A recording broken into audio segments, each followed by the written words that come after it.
Bonjour à tous. D'abord, je remercie évidemment les organisateurs de m'avoir invité et l'ensemble de l'organisation. Un petit point très simple. Aujourd'hui, l'idée, c'est de profiter du thème général du colloque et de la session elle-même sur les enjeux pour l'Europe des mondes polaires. Un des points de référence qu'on retrouve très classiquement quand on prend un peu de recul et qu'on s'intéresse à l'historiographie des pôles, c'est évidemment un lien avec l'image que l'on voilà, l'image que l'on porte sur les représentations. Évidemment, moi, ce qui m'intéresse, c'est l'histoire des savoirs spatiaux, l'histoire de la cartographie. Donc, je pars évidemment d'une carte très contemporaine, elle date de 2017, qui donne une image de l'Antarctique qui est très souvent diffusée. Vous regardez, vous avez qu'à aller sur Google, les cartes les plus diffusées représentent souvent des secteurs, évidemment, et des bases antarctiques. Si on a une vision actuelle de ce continent, on a évidemment des secteurs qui sont représentés par des pays, des secteurs de pays australasiens, c'est-à-dire du Pacifique, l'Australie et la Nouvelle-Zélande, des secteurs européens, on va en parler, et des secteurs revendiqués par des pays du cône sud de l'Amérique latine, Argentine, Chili et également Brésil, sur une forme un peu différente. Dans cet imaginaire actuel de l'Antarctique, on a évidemment une vision qui est post-1959, qui est liée aux années 90, à l'âge global, à l'âge anthropocénique, et une vision évidemment avec des pays. On peut citer par exemple, pour coller à l'actualité, une base ukrainienne en Antarctique, par exemple. On peut citer beaucoup de pays là-dessus. Si on a une autre représentation de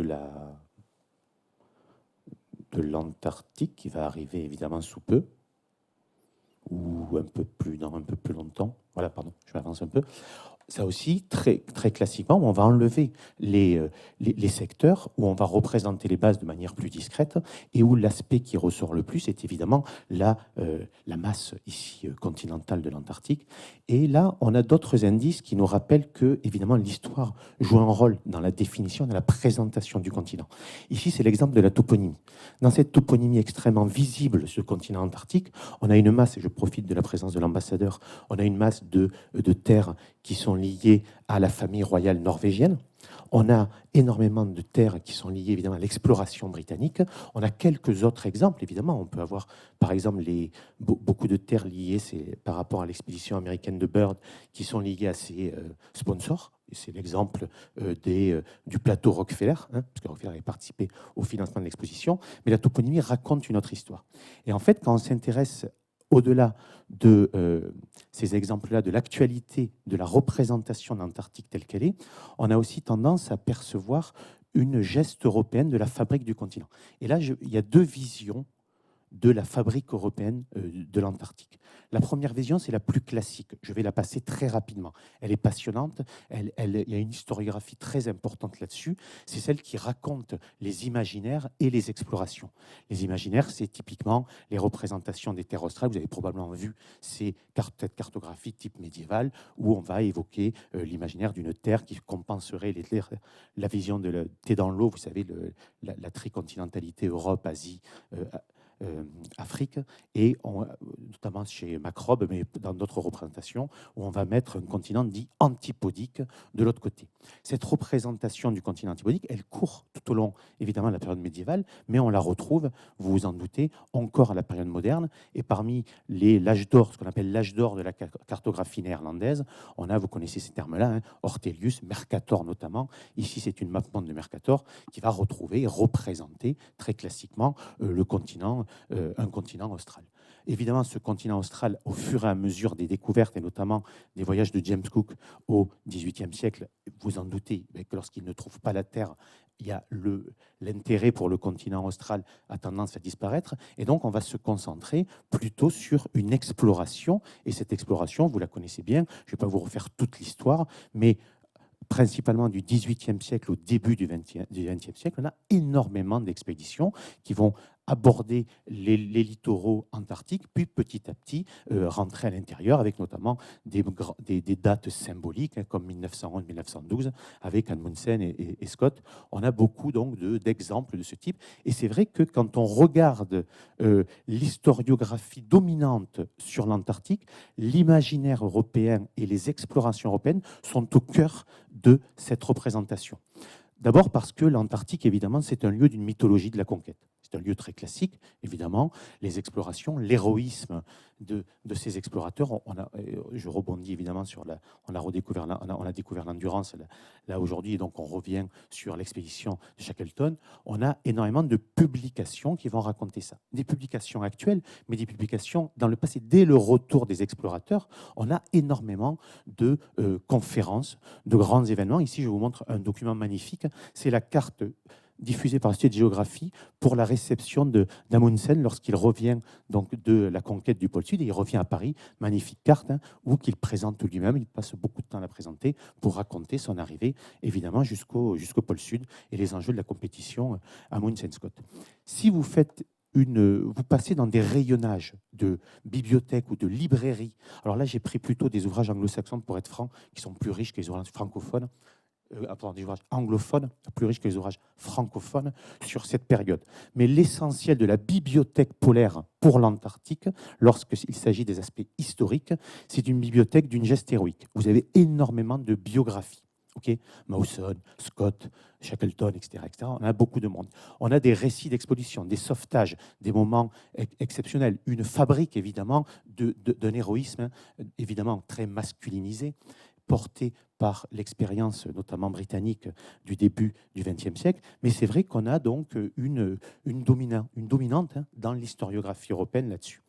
C'est aussi, évidemment, vous en doutez, la question de l'aventure technique et scientifique.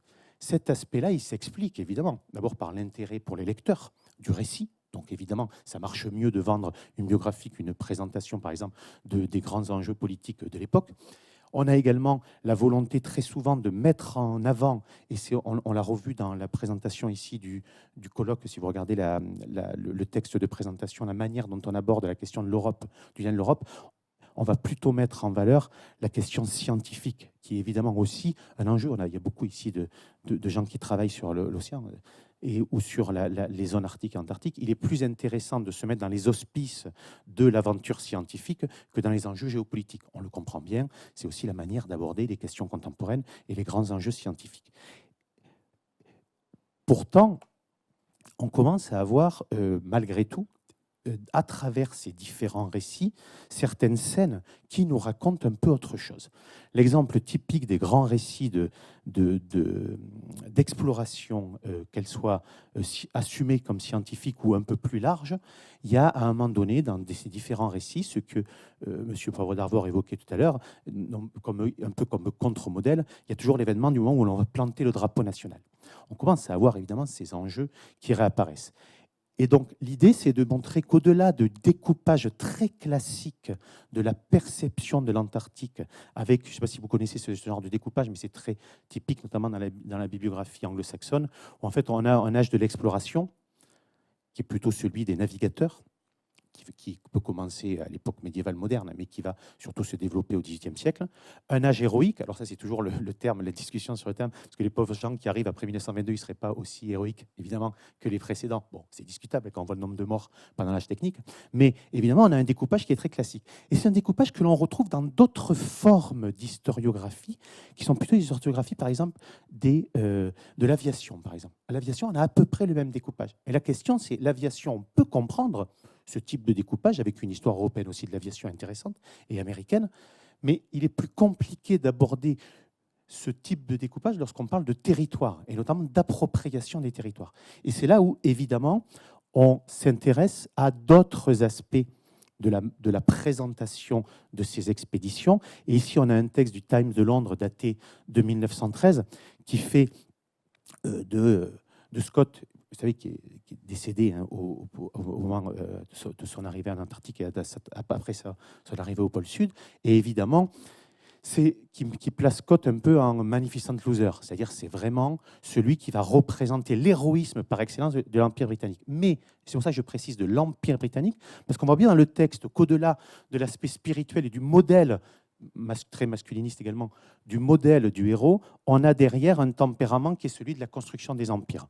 Et il est vrai que, oui, je me redéplace, il est vrai que dans ce cadre-là, il faut bien repérer que derrière le découpage des âges de l'exploration de l'Antarctique, on retrouve en fait une réalité tout autre. Et c'est ça qui nous intéresse aussi pour la question des enjeux européens, c'est qu'en fait, elle nous permet d'insérer les questions contemporaines qui parfois sont oubliées pour le début du XXe siècle, en montrant des prémices. On parlait tout à l'heure de l'exemple de l'océan austral. Le découpage de l'océan austral au 60e parallèle, eh bien, c'est un découpage issu des tractations de l'Empire britannique pour les différents secteurs.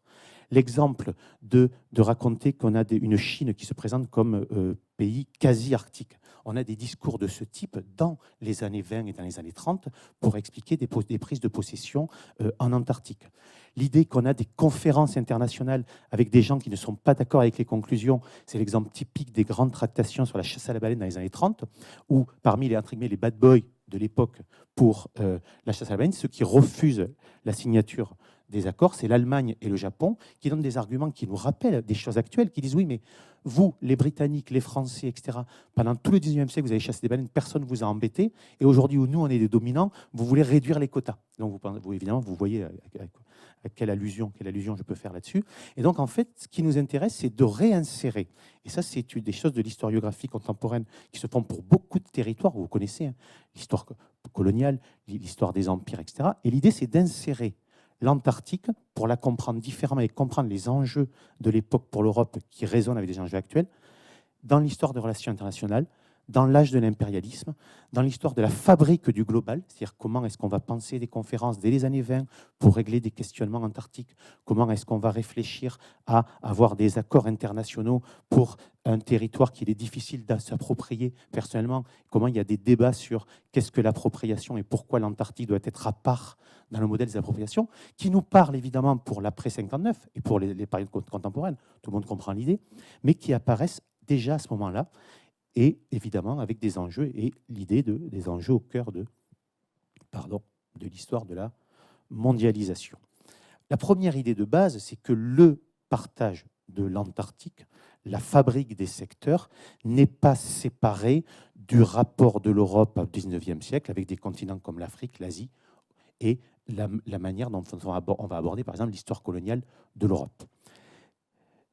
L'Antarctique, c'est, au début du XXe siècle, vous vous en doutez, une des dernières zones du monde qui n'a pas été, où il n'y a pas eu une organisation de la colonisation sur ces territoires. On a un historien britannique de l'Antarctique, Ben Madison, qui évoque l'idée que, pour donner une idée, hein, que l'Antarctique, c'est environ 10% de la surface des terres émergées, mais c'est 50% des terres hors européennes qui ne sont pas sous contrôle colonial. Donc on comprend bien, évidemment, que dans la vision coloniale et impériale européenne, on a une Antarctique qui est évidemment un élément important. La deuxième caractéristique de l'époque, c'est ce qu'on appelle la mondialisation impériale.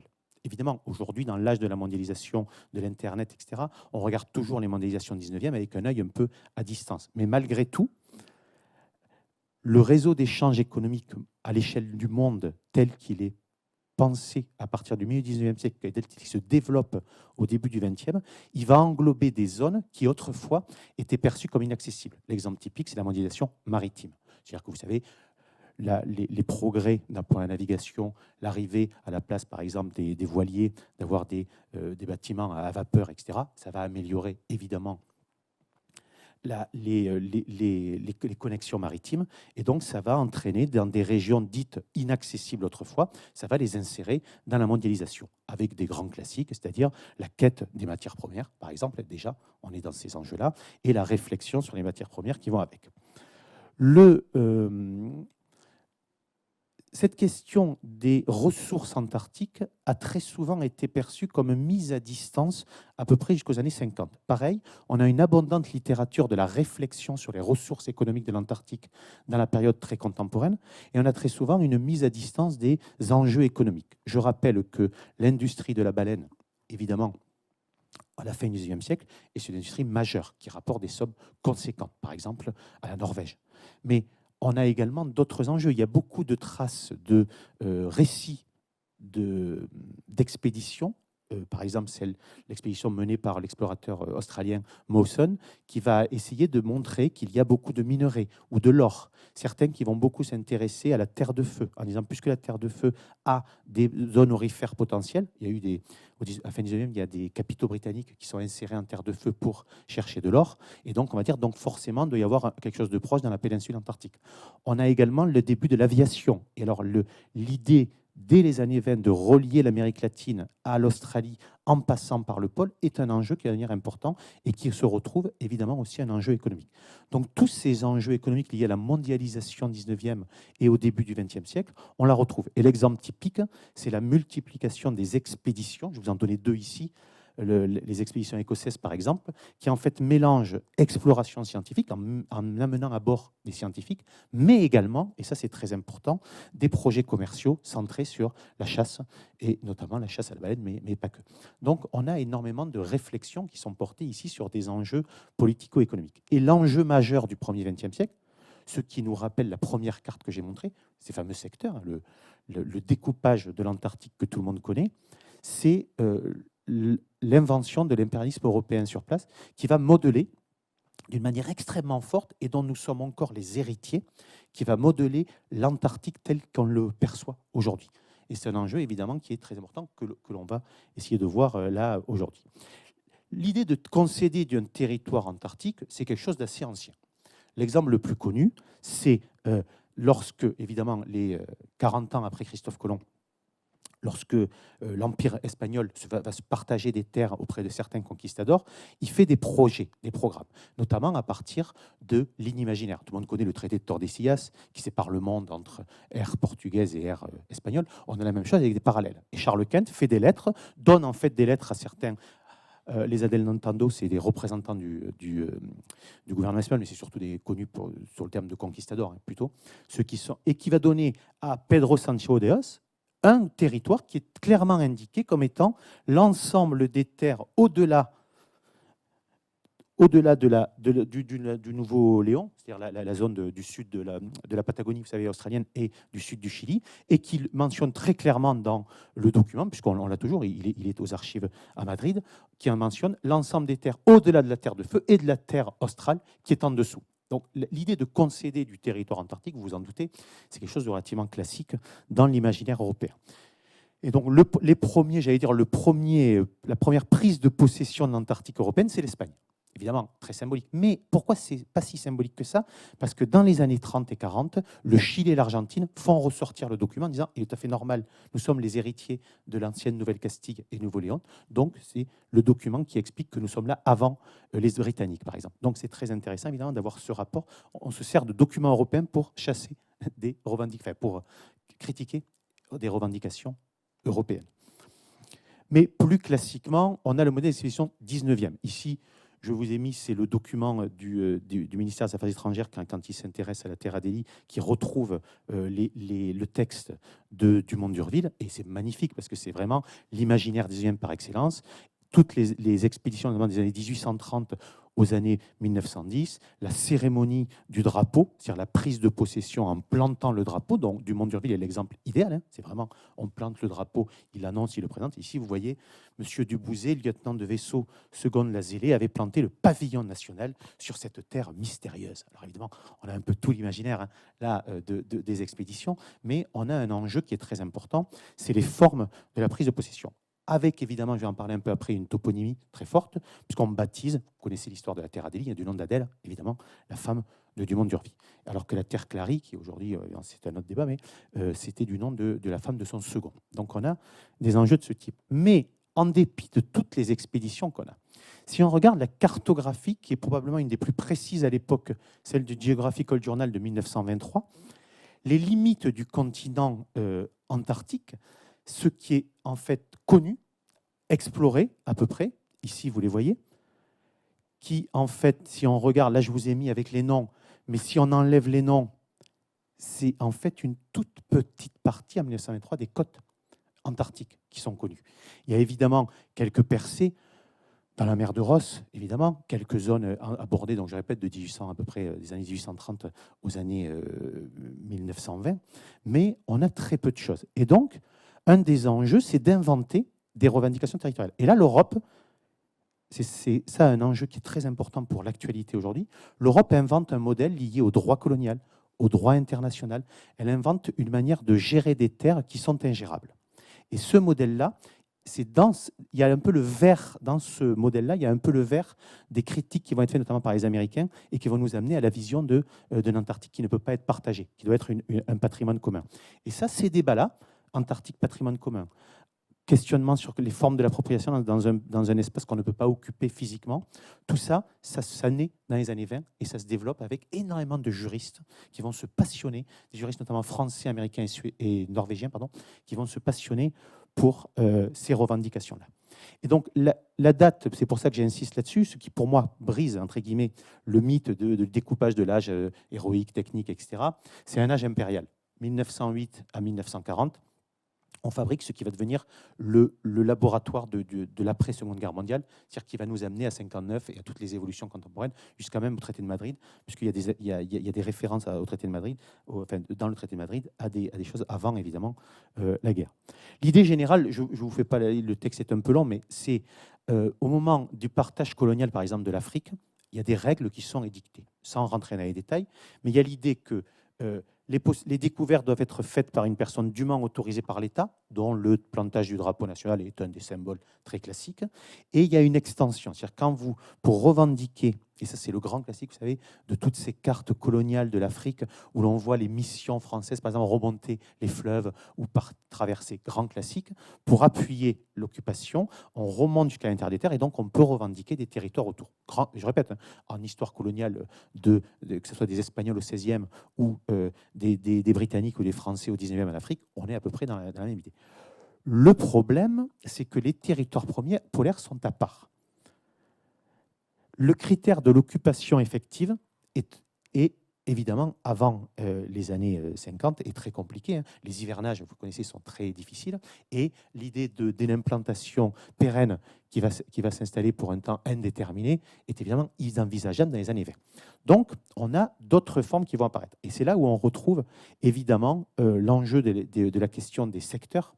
Et nos secteurs actuels sont liés aux exemples notamment britanniques.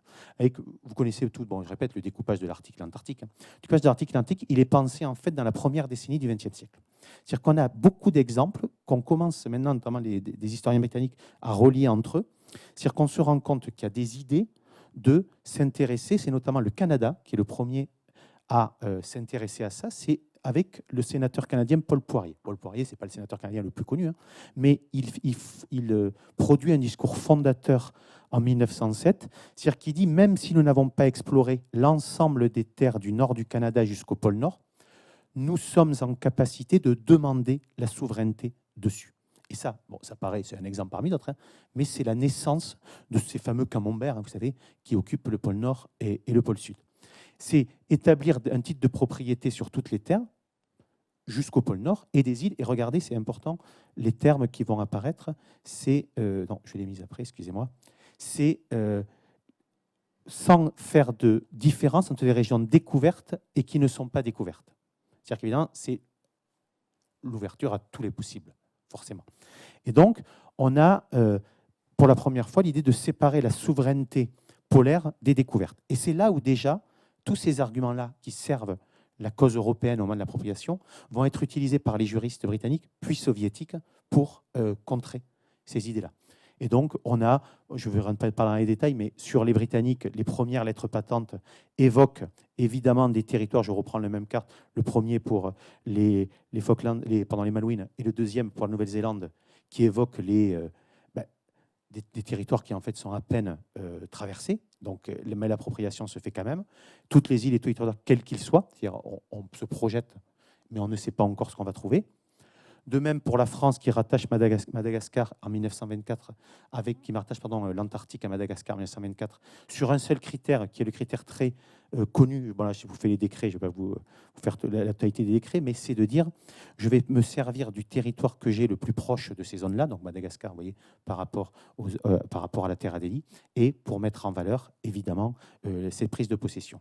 Et cette prise de possession européenne, ce qui est méconnu, c'est que dans les années 20, les Britanniques cherchent à occuper tout l'Antarctique. C'est la conférence impériale de 1926, c'est la seule conférence impériale qu'on ait avec des réunions entières sur l'Antarctique, extrêmement discutées. L'exemple le plus connu, c'est, vous connaissez cette carte, hein, le territoire ici britannique, le territoire là en vert néo-zélandais, en bleu australien. Mais en fait, si on regarde un autre type de carte, c'est en fait l'Empire britannique. Et la seule chose qui va gêner les Britanniques, c'est que le gouvernement d'Afrique du Sud refuse, parce qu'ils n'ont pas les moyens, en fait, et c'est les Britanniques qui ont les navires, refusent en fait de s'investir en pensant qu'il va y avoir un coût trop important pour eux dans la conquête d'Antarctique. Mais l'idée, c'était de faire le tour et même de prévoir, vous savez, la fameuse zone que les Américains sont allés explorer et qui est sans revendication. Elle était pensée depuis, par exemple, il y avait un projet, alors qui paraît fou aujourd'hui, mais qui était d'utiliser l'île de Pitcairn pour en faire un point d'appui pour des revendications là-dessus. Donc il y avait vraiment... Et la seule chose qui gênait, c'était la Terre Adélie. Et donc, on a évidemment, là, je vais terminer là-dessus, des modèles qui changent. Alors, cette carte, elle est magnifique, c'est de la vraie propagande australienne. Regardez, on a l'impression que le pôle Sud, il est plus près de Melbourne que Perth, vous voyez. Donc, il rapproche le pôle Sud pour dire qu'il y a un problème, c'est que les Français ont une terre qui devrait être océanique, parce que regardez, c'est juste à côté. En réalité, vous vous en doutez, le pôle Sud est bien plus loin que le sol. Hein. C'est évidemment ça. Mais ça fait partie aussi de ces représentations qui essayent de montrer que la Nouvelle-Zélande a sa part, que l'Australie devrait l'avoir en face et se débarrasser de la Terre Adélie. Et je vais vite sur la fin, parce qu'effectivement, je crois que le temps file.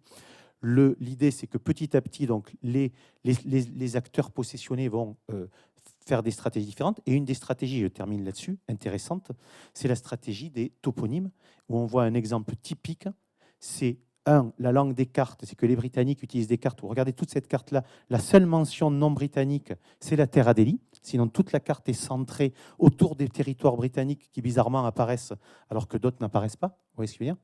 Et deuxième chose, c'est l'exemple norvégien. Les grandes expéditions norvégiennes des années, de la fin des années 20, elles sont très précisément, c'est Lars Christensen, donc le fameux armateur norvégien qui lance l'expédition, qui dit « Ne baptisez pas de lieux géographiques là où les Britanniques ont déjà baptisé des choses et visez pile au milieu ». Et effectivement, vous voyez ici une carte norvégienne qui montre, ça c'est toute la famille royale norvégienne, hein, toute la famille royale qui va se placer entre des zones ici de revendication et celles des Falklands. Et en fait, ils arrivent, ils vont nommer, c'est l'héritage qu'on a aujourd'hui, ils vont nommer les terres jusqu'au bout, jusqu'à la limite. Et dans la revendication, il y a un terme qui est très particulier. Tous les autres précisent les secteurs et donc les méridiens liés au découpage. Les Norvégiens disent, nous prenons la place entre la partie britannique et la partie australienne. Donc on voit évidemment l'enjeu ici, et ils abandonnent des terres qu'ils vont nommer ailleurs là-dessus. Bon, je ne reviens pas sur tout, mais l'idée c'est ça. C'était 25 et pas une demi-heure, donc j'enlève ça. Mais on a la même chose, et peut-être juste, alors vraiment pour l'anecdote, parce que c'est une des très belles découvertes de ces recherches, sans rentrer dans les détails, ici, je vous embête une seconde avec l'invention, mais regardez, ça va, désolé, il y a beaucoup de déco, il y a beaucoup de trucs, etc. Mais au moins cette carte-là, qui est une merveille, c'est la première carte de la Terre Adélie. Ça, c'est aux archives nationales. C'est la première fois que la France demande une carte officielle à distribuer aux autres pays pour indiquer. Donc, c'est une carte du 4 décembre 1936, faite par les services de comme on est en présidence française de l'UE, j'en profite, hein, fait par les services du ministère des Affaires étrangères. Et c'est la première carte officielle de la Terre Adélie qui est dans cette. Voilà. Merci beaucoup pour votre attention et aux questions après.